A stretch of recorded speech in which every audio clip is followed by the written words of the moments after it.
Good morning, everyone. It's my honor and pleasure to be here speaking on behalf of CII on a subject that's very dear to my heart. And I hope you do get value out of this session.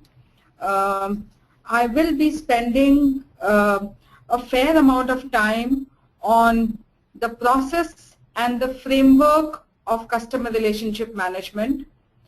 This framework that I'm going to be sharing with all of you is not specific to any industry. No matter which business you are in, no matter what the size of your business, the consumer journey remains the same.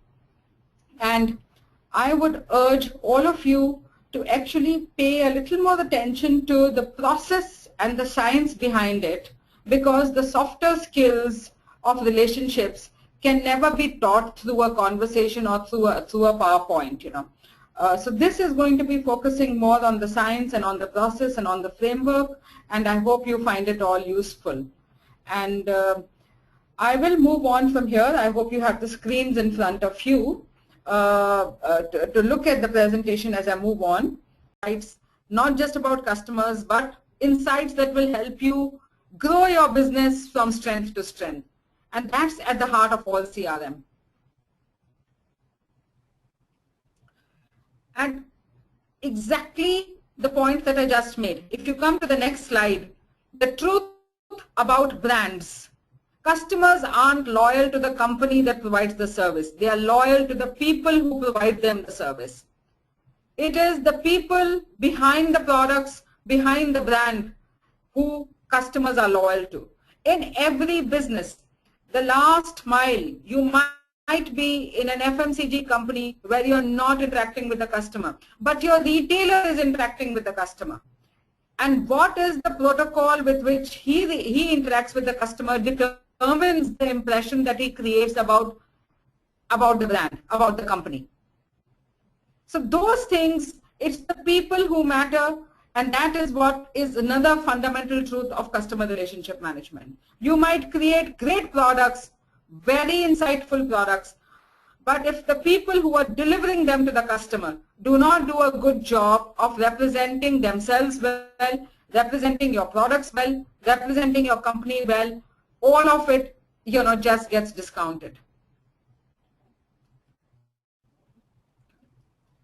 Another truth, if you move on to the next slide, which says the customer belongs to everyone. Another truth about customer centricity is that today gone are those days when customer belonged to one department. In some companies, the customer belongs to the customer service department or the call center. In some other department, the customer belongs to the marketing department.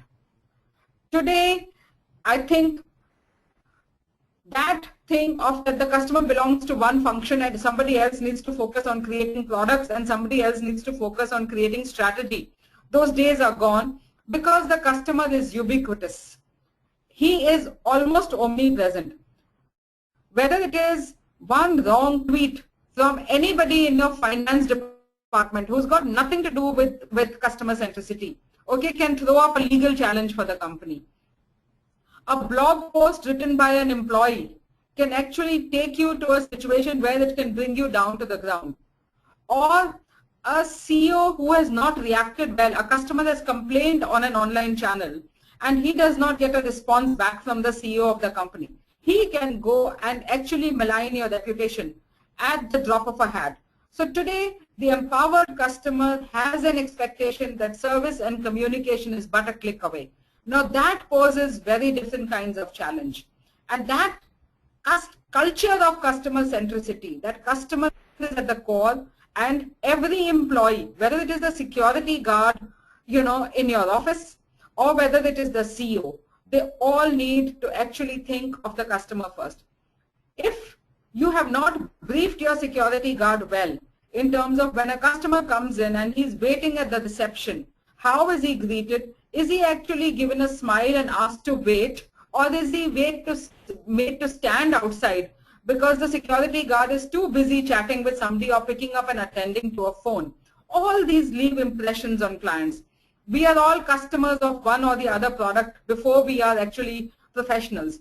If you go to a bank and if you have to stand in a long queue versus a bank today, which is, which has created a whole environment of customer centricity, it takes you very little to switch your account and move on to a bank that gives you, that makes you feel, that treats you very warmly and treats you in a very friendly way. So loyalties are switching as far as consumers are concerned towards companies where people treat their customers, very well. The Web 2.0 is a game changer. And while consumer engagement was prevalent even before social media appeared on the horizon, it has now acquired completely new dimensions. Consumers' opinions today can make or mar a brand's reputation. I don't know how many of you read the newspaper today. In Economic Times, there are 3 youngsters who've developed an app that can actually just give you ratings and rankings. I mean, the value of having collective input from a whole lot of people disconnected with your problem, who will give you, they feel, as genuine advice is more valuable than any amount of advertisements or word of mouth you can create about your company. Because consumer opinions is what customers are trusting because they are neutral, they are not biased, and they are collective and aggregated. So that input is much better than any other input. So today, consumer opinions can make or mar a brand's reputation. Very easy for an upset customer to express his dissatisfaction by posting a tweet or a blog via his smartphone just when he experiences it. He does not even have to wait to reach his desk. He can actually he has a phone in hand, he's everywhere, he's upset, and he will just post it then and there. I am at the airport counter. I get very bad service from Jet Airways. They do not switch my flight. They make me wait.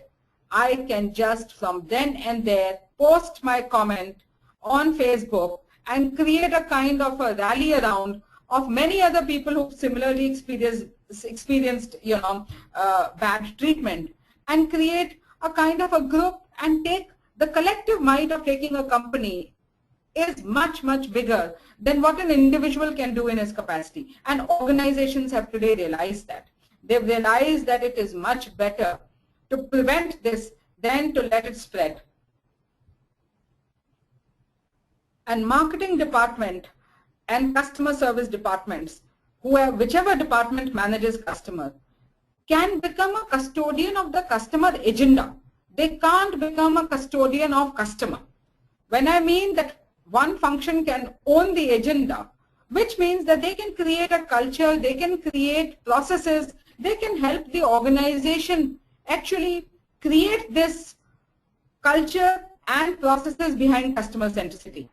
So that can be owned by a department, that you become the proponents, you become the kind of passionate brand ambassadors of this agenda, you help with the science, you help with the techniques of it all, but they don't own the customers. The responsibility of owning the customers has to be spread out. It's like completely like an amoeba which can spread anywhere, like I said, from a security guard to a CEO. And moving on to the next slide, which just sums this section up to say a customer relationship management strategy is not a luxury, it is a necessity for survival today. Because your reputation on service, once broken, can never be fixed. If you have a bad product, you can go back to the laboratory, you can recreate the product, you can relaunch it, you can come back, you would have lost some money, but you can come back with a better product and you will actually be able to beat the market. And that's so visible in the automobile industries today. There are products that have failed, but there are superior products that have come in the marketplace as long as the company's reputation about service has stayed intact. And you can apply this to every product that you interact with. Products are replaceable, reputation and experiences are not. So that's where most of the focus is shifting. Moving on to the traditional marketing, and today what I said, the customer focused marketing, customer relationship marketing. This is that slide that has the headline, how is customer relationship management different from traditional marketing? Fundamentally, one is a push-based approach, the other is a pull-based approach. In traditional marketing, the goal is to expand customer base, increase market share by mass marketing. That is what the goal of traditional marketing is. How do you spend more monies on advertisement? How do you reach out to as many people as possible, and through advertisement create imagery and goodwill? Okay, that is what traditional marketing was all about. It was about a product-oriented view. I have a superior product. I have created a very sharp proposition. Let me do mass marketing, okay, and I will have the customers coming and buying my product. Now, that was a very transactional relationship with the customer because their confidence in their product was so high. But those days are over. Today, product is replaceable. In an era where there are so many choices available to the customer, and product is almost like a commodity today. You can switch from one toothpaste to another. You can switch from one hair oil to another. You can switch from one car brand to another. Products which are close to each other, there are at least 3 to 4 good choices available in a category in the same price point band at any given point of time. So in this kind of a scenario, it's the relationship management approach that actually makes it different. In the customer relationship management approach, the goal is to establish a profitable, long-term, one-to-one relationship with the customer. You might not be in a position sitting in the company to do one-to-one relationship. But if you created a culture of customer relationship where every employee within the corporate office, from the employee to the distributor and from the distributor to the retailer, if you created this culture and you are actually not incentivizing on product margins, but you start incentivizing on customer experience feedback today, you will actually change the game for your business, because that is where the real differentiation comes. Product is a commodity getting replaced easily. Customer service is an experience which you do it at a personal level, and you can live with that experience and talk about it to 10 people. The goodwill that it generates is worth $1 million. So it's a relationship approach. It's not a transactional approach.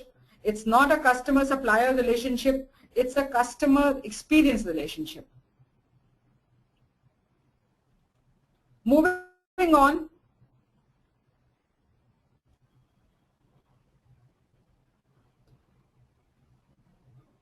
Like I said, there's more to brands than brand communication. It is about people, and it's about people delivering those services, and it's about people consuming those services. So do not shift the attention from that.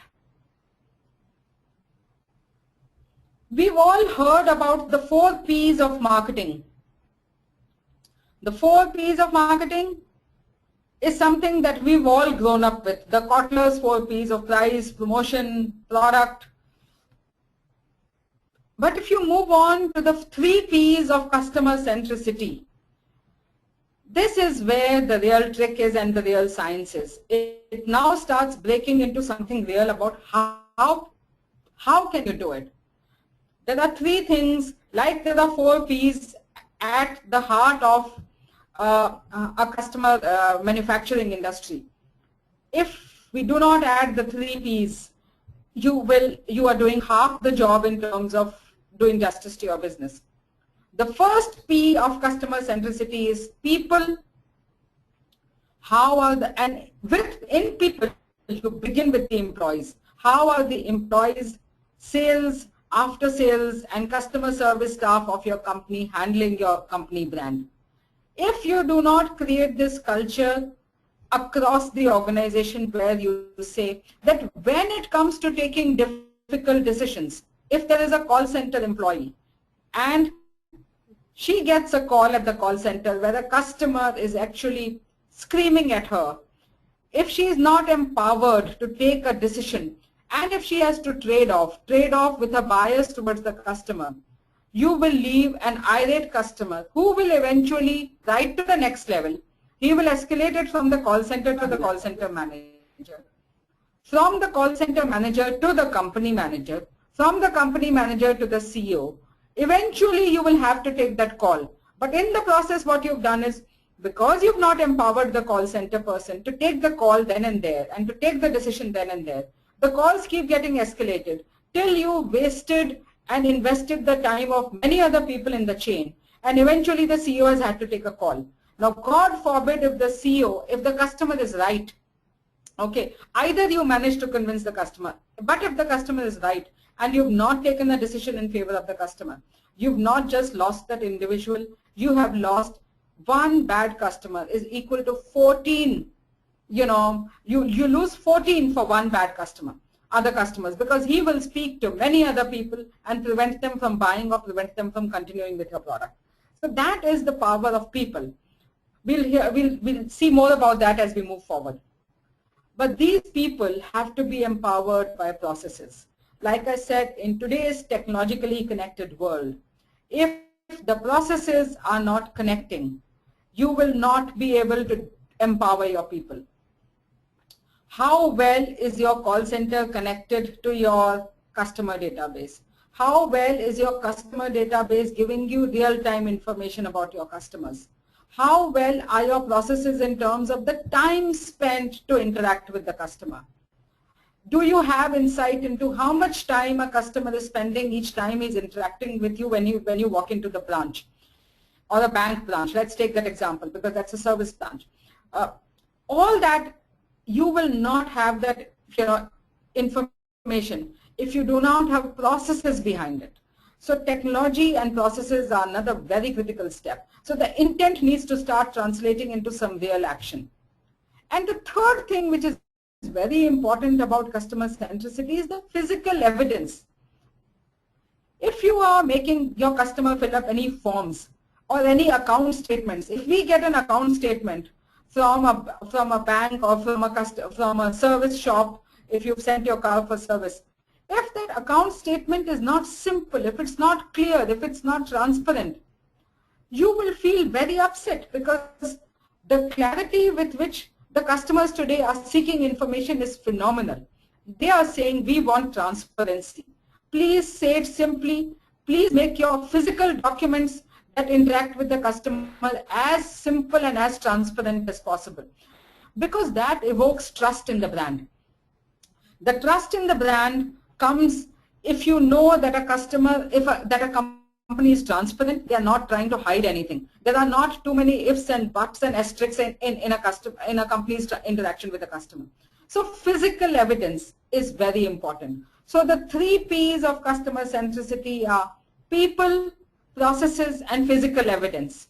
If we fix these 3, we have begun our journey well. So when you start looking at your own businesses, please look at all 3 aspects. Don't leave out anything. You might set great processes in place. You might create a nice culture of customer centricity supported by processes. But if your documents and if your brochures and if your forms look very complex, you're not solving for your problem. You're only doing half the job.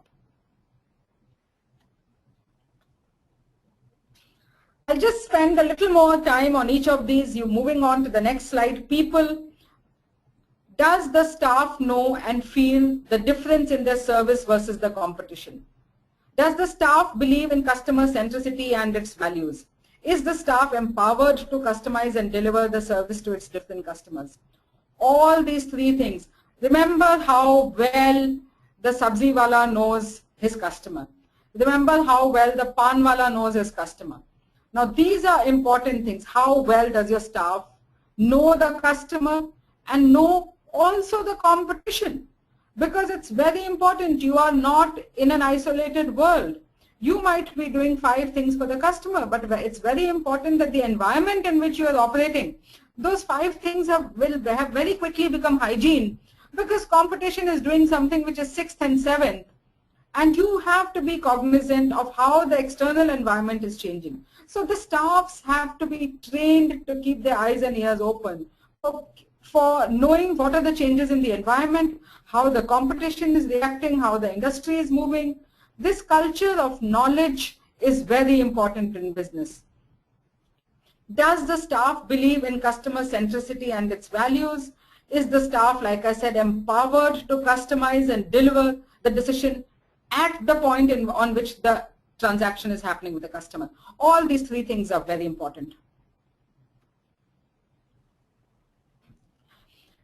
Imagine, moving on to the next slide. If you get a call from a telemarketer and, he's got a database and he is calling you, and I am Miss Anisha Motwani, and the first thing that I hear is, Mr. Motwani, you get put off, the last thing you want to know is if a guy assumes he knows you, he's coming on the call addressing you with the first name, but he comes on the call and he addresses you as Mr. Motwani as against Miss Motwani or Mrs. Motwani. You get put off. Or if somebody, tries to get very personal and calls you by your name and mispronounces your name, you just form an opinion about that company then and there, saying that this is a very poor service. This guy doesn't even know how to pronounce my name well. You don't want to move forward with that company. So with various such small things, they might sound very silly, they might sound very small, but they are the first protocols of knowing your customer and managing him well. Because at each such step, what you do is you start creating an impression about your company. If you get a very refined call from a company, even if it doesn't connect you and you're not interested in their service, but because they've been nice to you, because they open their conversations well, because they address you properly, you at least hear them out. And human nature is that you speak in a tone in which you're spoken to. You would respond back saying, no, thank you, not this time, probably next time. But that is only if you know that you've been dealt a good deal. But if you've been misdealt, like I said, somebody mispronounces your name, somebody just starts in the middle of a call, you're in the middle of a meeting and a call comes in from a telemarketer, then that person starts rattling off this thing. I'm sorry, you have to ask the person, are you free? May I take a few minutes of your time? Is there any other better time at which I can call you? Now, these are all things where employees have to be trained. It is your responsibility as an organization, and that's what I mean by processes. Have you got processes in place where you are creating call center scripts, where you are creating telemarketing scripts, where you are actually writing it effectively, where you are then training your employees? That's part of the process. Have you trained them on various things? Are you hiring the right kind of people, the right profile of people? All these are processes. Now, these processes is what we are going to move on to next. Does the process allow for customization? Is it employee friendly and customer friendly? Employees come before customer. Please do not make the mistake of saying, I'm doing everything for the customer at the cost of employees. If the employees do not believe in this, because finally the customer has to be, the service has to be delivered to the employees and the culture of employees, if not directly, indirectly at least in many cases. You as a business have to first get your teams engaged and get your teams to buy into this philosophy. That's very important. Is it in sync with the overall brand promise? The overall brand promise and customer promise need to talk to each other. You cannot have a brand promise which is at divergence from what your customer promises. Best companies are those where the customer promise, the brand promise, the product proposition are all aligned to a common purpose. Every business needs to have a common purpose. I just was in Disneyland attending a workshop on customer experience in US just last month, and we did a 2-hour workshop. They did a 2-day workshop for us on customer experience. Now, Disney has defined its common purpose as we provide happiness to our people by providing the finest entertainment to people of all ages. Now, that's the common purpose. Let me repeat it. We provide happiness to our customers by giving the finest in entertainment to customers of all ages. Now they've taken that forward into their product, into their service, into the experience. They said Disney is not for children. It's for customers of all ages. They got it into the customer purpose statement. Customers of all ages means that the rides that they have created inside the Disney park are as much relevant for adults as they are for children. Not just for adults, people of all ages, even physically challenged people have rides there. Not just the rides, if there is a ride for a physically challenged person, the height of that ride, the speed of that ride, all of it is kept in mind the target audience and his needs and insights. We make people happy. That happiness has to be first imbibed amongst the employees.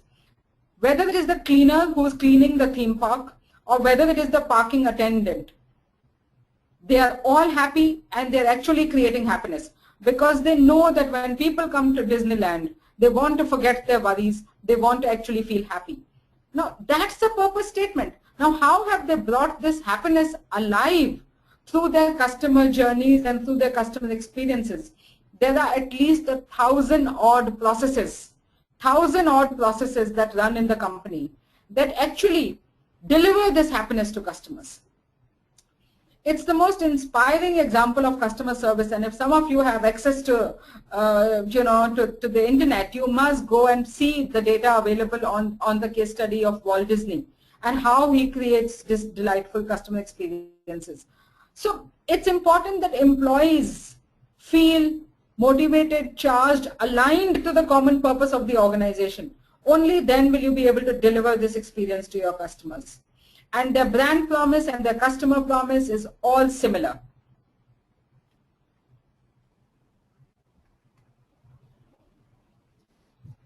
So the process has to be an enabler to the brand's promise of fast, efficient service. It can't be a hurdle. So make sure that your processes that support your promise, whatever promise you want to make, if I and Max Life Insurance have made a promise of, I want to give, we are in the business of giving honest advice that's right for the customer. We have backed it through processes. Now in our business, where you sell through third-party distributors who are not your own employees, we are doing it to the best of our ability. We are saying that any customer who is met, if you have to give them an honest advice, you have to do a need analysis. Now that need analysis has to be done through a scientific fact-finding process. Now that fact-finding process, we realized that we made it mandatory. That if a customer is bought and if there's no fact-finding process note or a form attached along with the application, it will get rejected. We realized that the forms were getting filled up, but the authenticity of those forms is becoming a question mark, because sometimes we as customers do not give that kind of time to the advisor, and he's not able to do a good job of filling the fact find. Now we are in the midst of trying to find a technology solution where actually if the tech process enables this fact find process where the customer doesn't feel that it is burdensome or the advisor doesn't feel that he's spending a lot of time, a whole lot of these things are coming as an app on a tablet, and we are making sure that we give tablets from company's side to every employee loaded with this application, so that we know, and then this technology is connecting and giving us the data back, which advisor has met how many customers, administered this process how many times, and what's the quality of that output. So that is the process that we follow in our company to deliver honest advice.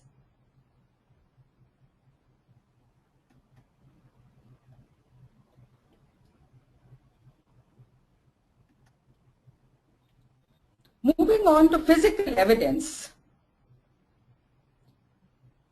Do the customer forms make life easy or difficult for the customer? Are the account statements and documents easy to understand? How many asterisks are there next to the brand's promise? all those things is something that we just spoke about. So make sure that your documents, your website, go to your website and see how simple it is, how easy it is to navigate. And that physical today doesn't mean physical paper, but wherever the customer is, wherever you are communicating with the customer, whichever mode in which you're communicating with the customer. Like I said, the tablets and the fact-finding forms that we've created, we're trying to make it as user-friendly, as visually engaging as possible, so that it doesn't seem burdensome to get that information from the clients. And yet that information is very important, because on the basis of that, can you give an honest advice? So today technology is available, make use of it, but please remember that the 3 P's of customer service are people, processes, physical evidence. We'll now move on to, like I said, the relationship management framework. And if you look at this framework, this will help you actually analyze your customer relationship process and put it into some form of a kind of a framework that will allow you to track it. If you just move on from the pictorial to the next one, you might find it a little easier to understand.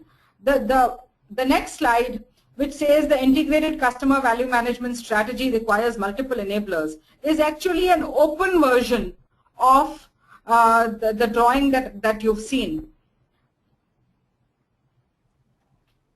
So the integrated customer value management strategy requires multiple enablers. The consumer purchase journey of your business is the first thing that you should map out. And my experience is that this journey does not change. Let's go through the steps of the journey, and then we will come, which is there right in the middle, which says identifying needs. You begin by understanding the client's needs, deciding to buy, executing the buy. Once the customer has purchased, comes the after-sales service. After-sales service, once the customer has bought, there could be problems that could come with the product or the service, resolving problems. Product life cycle transition. Now, what does this mean? Products have a shelf life. The customer might want to move on from that product into something else. Today, I am driving a motorcycle which is valued at 30,000 rupees. My life stage has evolved. Now I want to buy a motorcycle that is at least a lakh of rupees. Now life cycle transactions, whether within your category, whether within your product, or whether outside, is a very important step in the customer journey. It's important to recognize this, that if you have a product offering which is an upgradation within your product portfolio, you might follow a completely different strategy for cross-sell and upsell.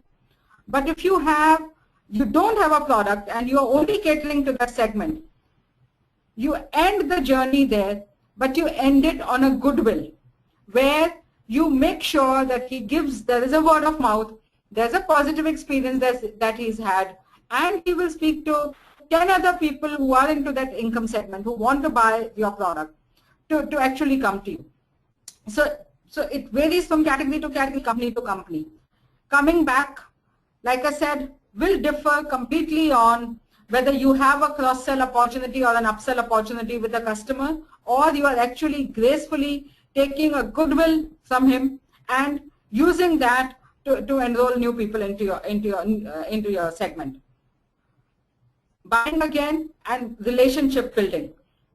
We will go through this in a little detail in the next slide. But if you stay on this slide, what is important, like I said, is people, processes. Now those processes have to be backed by technology, by data quality and BI analytics.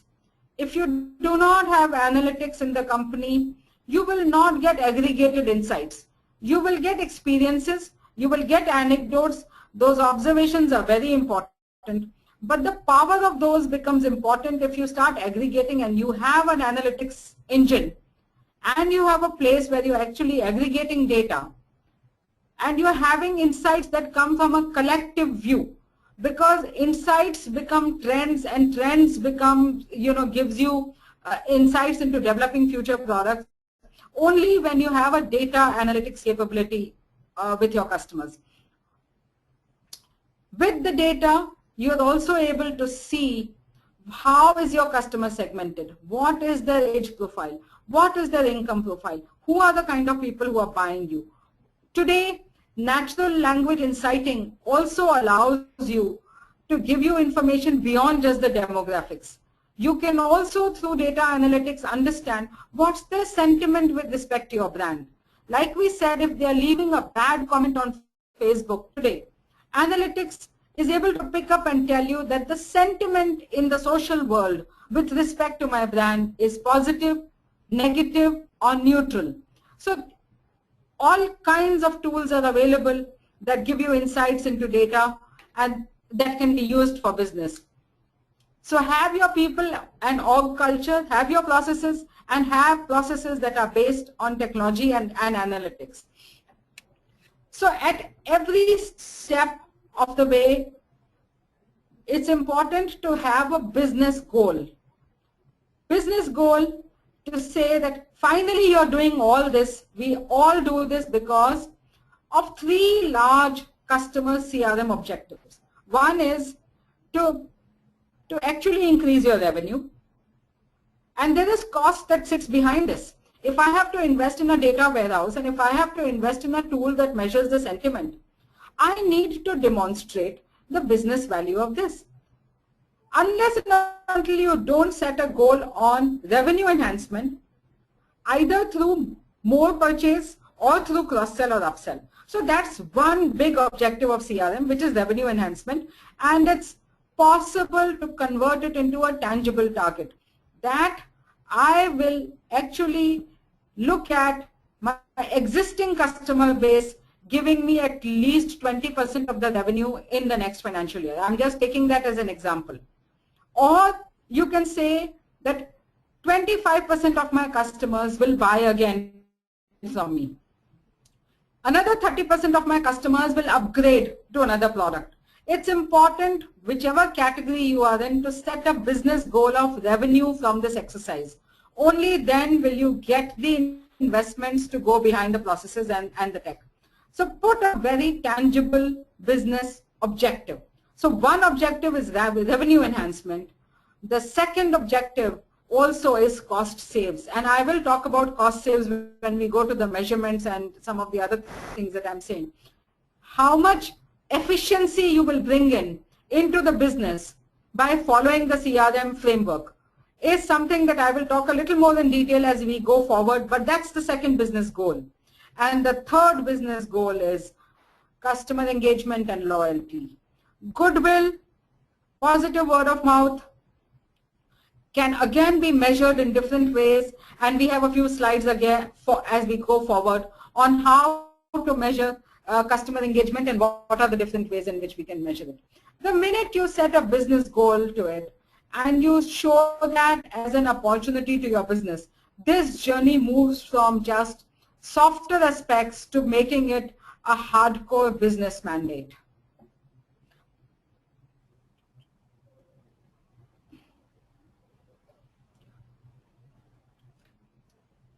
When you design we're moving onwards to the next slide, which says a 6-point approach to design the desired consumer experience at each stage of the life cycle. When you design the processes at each stage of the customer life cycle, there are 6 questions that you have to ask at each stage. Identifying needs, let's take that. What is the customer expectations? What is the emotion evoked? That's a very important point, the emotion evoked. What's our promise? How we will deliver? Who is responsible for delivering that promise, and what are the measures of success? Let's take an example of, identifying needs. Let's pick up one category. I am going to buy a car, okay, and I am a first-time customer of, I could be a first-time customer of that car. When I'm looking at identifying his needs, the needs of the customer segment can be very different. Let's say I'm buying a small car, and my need is that I want to reach, I am using public transport. Petrol has become very expensive. Today, I want to upgrade because I'm now going to get married as well. Let me buy a car. Now, if that's a first-time buyer, that's his need. The need of a person who's already got a car and he's buying a second car, it's again a 3 lakh car, could be very different. I have a large car. I have a problem with parking. And I can't, each time I take my big car out, I find it very difficult to park. Okay. Today I can afford to buy a second car. Let me take a second car. I will only take it to places where there is a parking problem. Now that need is very different from somebody who's buying his first car. But it's still same 3 lakh car. Or it could be a third person who would say, my wife or my daughter is now learning to drive. She's, she wants to get mobile. So let me buy a 3 lakh car or a second car for my wife or for my daughter. Now the need of the wife and the daughter could be very different. They've just learned driving. They want a car which is basically which is simple to drive and which has easy maneuverability. The need of a fourth person could be just something very different. I'm a merchant. This is my, I'm just changing my car. I just need good mileage and good service. It's important that you identify your segment and you identify the needs of that segment before you move forward. So that's the first step when I say identifying needs. What is the customer's expectations? For each of these needs, the emotions are very different. If I'm buying a car for my wife or for my daughter, my emotions are very different from somebody who's just wanting to buy a fuel-efficient car. So please go through these questions very carefully with respect to your category, with respect to your product, and at each stage of the journey. And this same thing, let me move forward. I might not have time to go at each stage one by one. When you are executing the buy, supposing you've decided to buy this car, and you finally reach the service showroom. What is the customer expectation when he reaches the dealership? He is, after a whole lot of deliberation and decision making and what brand and what car and what color, he finally reaches the showroom. What are his expectations of the showroom and the dealer staff? He wants a good test drive. He wants to be shown all colors. He wants somebody to engage with him because it is the most important purchase of his life. So please understand customer expectations and emotions. If he is with his family, his expectations and his excitement levels will be very different from a trader who's come to buy his car because he is basically, just needing a fuel efficient car. He needs to only know about the mileage and the fuel efficiency and the service cost each time. Understand his expectations at that moment in time when he's sitting in the dealership and customize your promise accordingly. So that's very important, and all these things get done through processes and through trainings. So at each stage of the journey, go through these 6 questions. In our business, we have actually written it down. We've written down for identifying needs, what are the customer expectations, what are the emotions, what's the promise, who will deliver it, and what's the KPI measurement at this stage. Right for the end-to-end. If you can actually put it down in the form of a template and use this template, you will realize once it is there, you will create processes behind it, you will create measures behind it, and all of that becomes doable then. Like I said, we might not have the time to go through all of it. So we'll move on to the CRM toolkit, which is basically summing up what I was telling you in the previous slide. identifying needs, it's important that you understand customer data and trends. You might not want to deal with all the customers at any given point of time. You will have a lead segment. You will say, this is my largest segment. Let me focus on this segment first. That segmentation in CRM is very important because it's not necessary that a second-time car buyer is your biggest segment. Your biggest segment, the reason why Tata Nano, when it got launched, did not do so well in the country is the largest segment that they wanted to target was people who they thought will upgrade from a motorcycle. That definition of the target segment itself was wrong. They realized after they created the best product at the most phenomenal price point, it was supposed to have actually created and washed out all other small cars from the market. But today that car is nowhere. That whole example of how they did not get the segment right, how they did not get the need right, that was not the segment that was moving into Nano. There's a heavy price that they paid for it. So those are some of the things that each business needs to understand. What's the largest target segment? What is the biggest need that I'm trying to solve for? And align the proposition, brand promise and customer promise to that.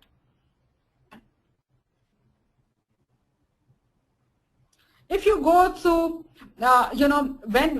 when you identify the customer data and trends, you will have to look at all kinds of, data, analytics, like I said, and that's available only if you have analytics and data warehousing capabilities to tell you not just the demographic information about the customer, but about today larger information about what are his preferences. I mean, today if you look at, when I can look at my business, we know exactly who pays premium on time, which customer actually defaults each time, who is the customer who needs to be given 3 reminders before he pays his premium, what case size product has he bought from us, did he buy it for his children, is he a potential customer for cross-sell and upsell. We have now refined this to an extent where we've got predictive analytics available to say that these are the customers who will buy again from us. And this kind of a product, he has the potential of buying another child plan or no. Now that information, whether he can buy another child plan, I cannot know if I don't have his contact information and his family details. Now those are how things link up. So have as much data about your customer as possible. There is, you will find it at various places. There are 21 essential data fields that are right from contact information to some demographic information to software information. A minimum, if you have 21 data fields of your customers, not from one source, but from multiple sources that you've used technology to aggregate, you can do brilliant predictive analytics on which customer to target for what kind of potential. Define customers that you need to target. Continuing that will eventually tell you who you should go after. But before you do that, it's important to understand that you will have to trade off. You cannot reach all the segments. No business should go out and say that I am here to reach out to everybody. It's a disastrous thing. You will have to identify your segments. Now the science of segmentation is a separate module by itself. I can spend separate 2 hours trying to take you through how segmentation is done and what are the different ways in which segmentation businesses do it. Attitudinal segmentation, behavioral, demographic, sentimental, this thing, combination of tools. So that's a different session, like I said, but you must go through your exercise of segmentation because you cannot cater to everybody if you have to follow this process.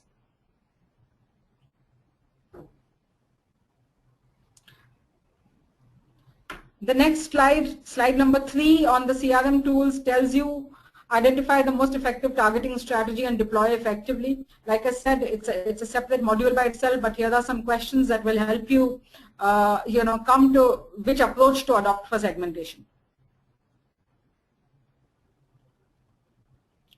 I don't know how many of you have heard of, a Pareto principle.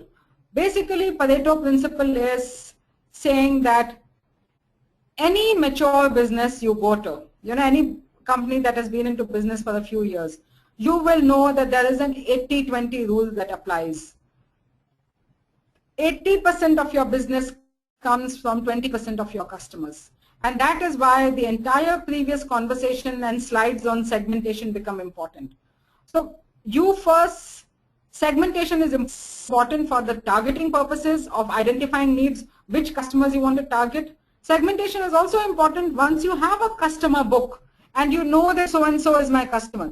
Segmentation is also important to say, now within this customer base, if I have 5 million customers in a service industry, you have large customer bases like ours. It is important to know out of these 5 million, which are the 20% where I should actually be doing a one-on-one relationship management through my advisors, or my contact strategy and my email strategy and my SMS strategy today. If I start sending SMSs and emails to all 5 million customer database, it's a very expensive proposition. So segmentation becomes important at the times of targeting. Segmentation becomes important at the time of customer management as well. So that is what Pareto principle is all about. 80% of business comes out of 20% of your customers, and there is a science behind how to arrive at the 20%. What are the logics and algorithms you put in place to come to that? Arrive at the 20% and put all your efforts behind the 20%. You will get disproportionate results on the business goals of revenue on cost efficiencies. People put disproportionate effort behind the 20% and actually do the cost saves from the bottom 20%. So you save money from the bottom 20%. You should be willing to even let that bucket leak out, because you don't want to cultivate and put your investments behind them. So let the bottom 20% be open to leaking them out. There is the middle 60% which is on a maintenance job, and there's the top 20% which is on an enhancement and an engagement role. So that's how the Pareto principle works, and you have to apply this to your business as well.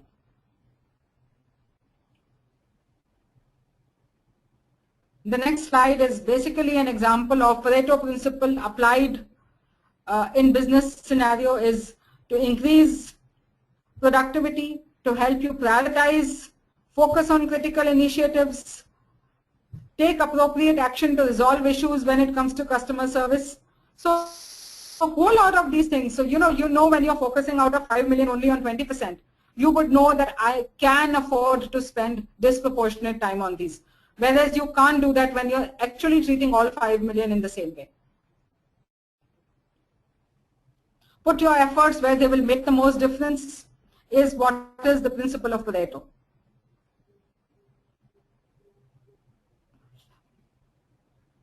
Again, the next slide on multiple advantages of segmentation. There are a whole lot of benefits listed out there. You may refer to them, because this is something that is very, very hygiene in CRM business. Moving on to the fourth, CRM toolkit point, which is measure and monitor. Now, there are different things that you have to measure, and there are different things that you have to monitor.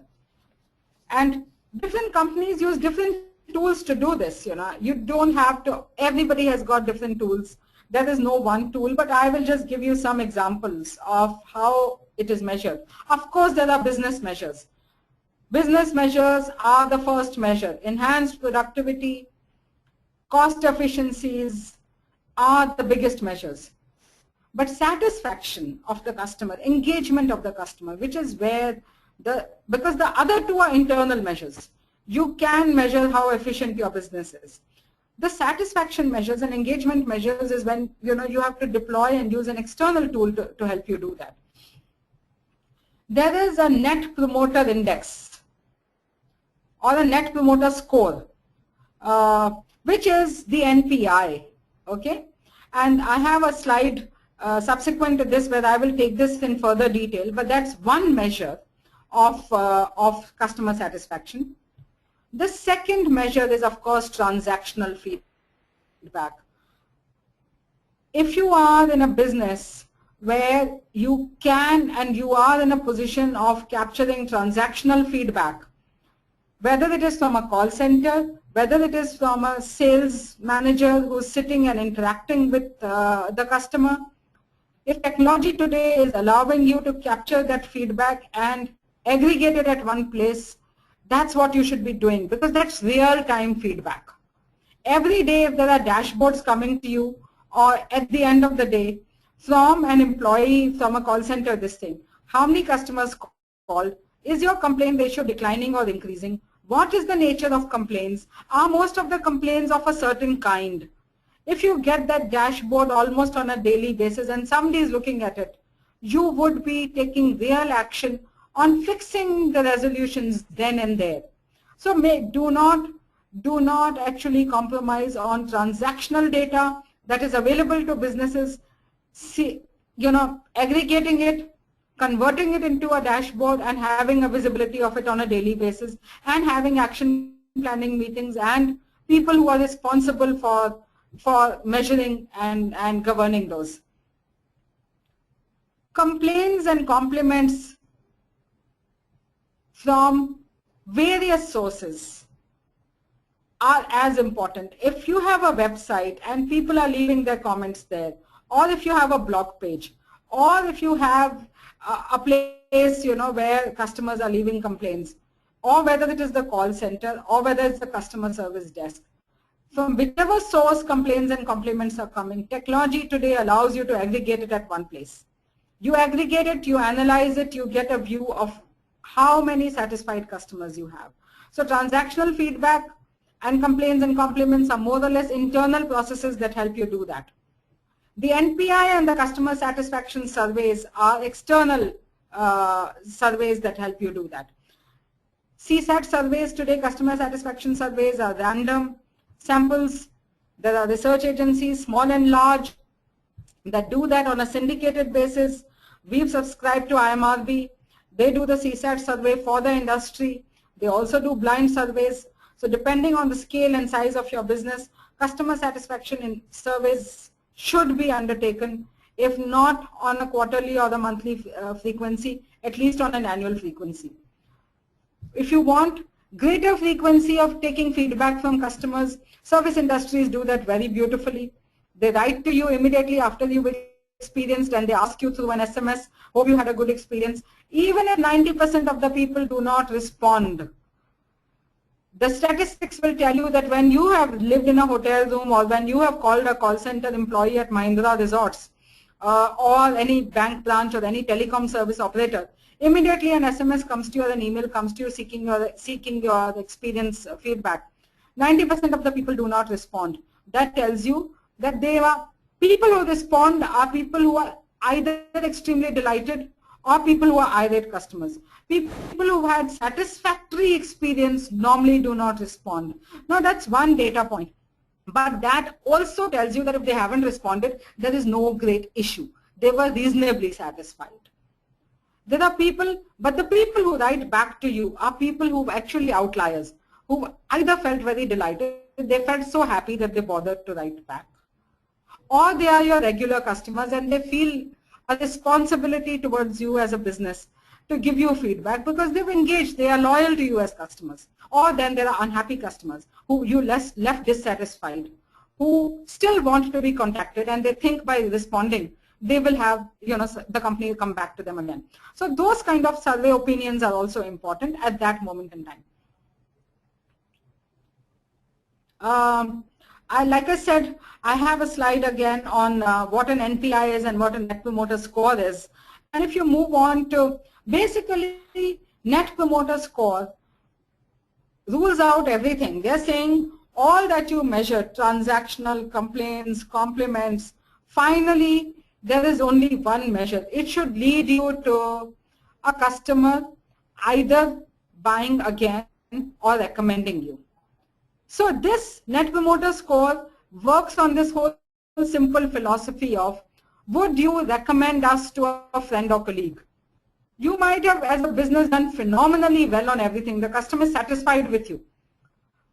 But if he is not recommending you, if a customer does not recommend a Max Life product to his friend or a colleague, which means that you still have more headroom for growth. for doing more in the CRM space. Because while you've satisfied him, he's still not your brand ambassador. So NPS works on this whole thing of recommending to a friend or a colleague. It takes care of both head and heart, you know, because when you recommend, you are putting your personal credibility behind it. And that you will only put your personal credibility behind it if you have been more than just satisfied, you've been delighted. So what it does is, the way it measures is the next slide. How do we measure Net Promoter Score is, extremely unlikely are the detractors. Okay, so the promoters minus the detractors is the Net Promoter Score. So what they do is, extremely likely to recommend are the promoters. You minus from that extremely unlikely, which is the detractors, and you get then the net score. It would have been very easy to measure that the number of people who are extremely likely to recommend you. They made the measure tougher by saying, but the people who actually are detractors, if they are 60% and your promoters are only 10%, they are actually taking away from you. Because don't forget, detractors have a multiplier effect of 1:14. Every person who's had extremely unlikely would speak to 14 other people to dissuade them. So this is a very, very tough measure. The science behind this is just getting evolved. It's not completely there. It's not, say for example, we've tested the NPS out and we are not able to apply it to our business yet. But some of the easier categories like FMCG, like telecom, more easier categories have adopted them. And there are some, internationally this is a very big measure. And all the examples that I've given to you in the subsequent slides are from you know, international companies where, of course, the higher the NPS, the higher the customer engagement. And these are large organizations, Harley Davidson's, almost iconic brands, Costco, Amazon, eBay, Southwest Airlines. The higher the customer engagement NPS score, the better the company is on customer satisfaction and CRM. So those were some of the measures of CRM.